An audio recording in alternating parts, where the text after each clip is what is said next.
Mesdames, Messieurs, bonsoir et bienvenue au flash de 18h sur la RTB. La nouvelle équipe dirigeante du Conseil supérieur de la communication a pris officiellement en fonction. La passation de charge est intervenue ce matin à Ouagadougou lors d'une cérémonie solennelle en présence du Premier ministre Paul Kaba Teba. Le nouveau président du CSC, Mathias Tankwano, dit être conscient des difficultés auxquelles l'institution est confrontée à l'heure actuelle et il appelle tous les acteurs à l'union sacrée pour que le CSC puisse jouer pleinement son rôle.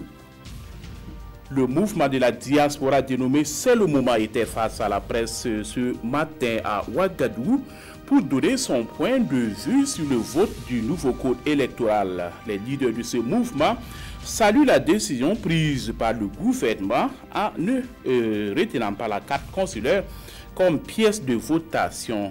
Le mouvement C'est le moment regroupe la diaspora du Ghana, de la Côte d'Ivoire et des États-Unis d'Amérique.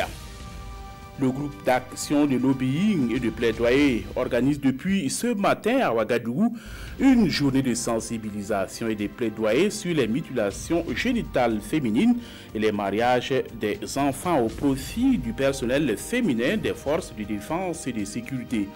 Ce groupe d'action est présidé par l'épouse du chef de l'État.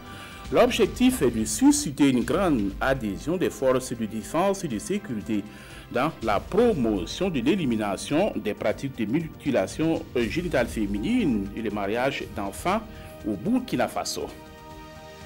Le ministère en charge de la jeunesse a rencontré les partenaires techniques et financiers pour faire le bilan à mi-parcours du cadre sectoriel de dialogue, emploi et protection sociale. Il est question d'identifier les insuffisances rencontrées et de travailler à relever les défis pour atteindre les objectifs visés par ce cadre sectoriel de dialogue. À l'aéroport de Bali, les voyageurs ont été pris de panique lorsque la terre s'est mise à trembler. Ce jeudi, alors que l'île indonésienne de Lombok a été frappée par un violent séisme de magnitude 5,9.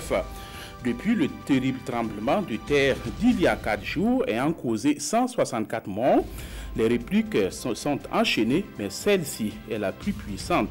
On annonce de nouvelles victimes, mais aucun bilan officiel n'a été confirmé par les autorités pour l'instant.